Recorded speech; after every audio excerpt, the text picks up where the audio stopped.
Good night చెప్పండి. Good night. Good night. Like comment అయితే మరి అద్వైత ఛానల్ మిస్ కాకండి. అద్వైత ఛానల్ మిస్ అయితే అంతే. ఇగో ఈమె సరే సుద్ద పూస ఈడది ఇంకా సుద్ద పూస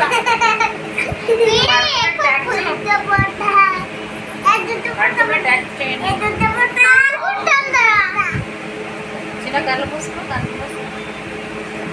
అటు కళ్ళొద్దు, ఆఫ్ చేసుకో.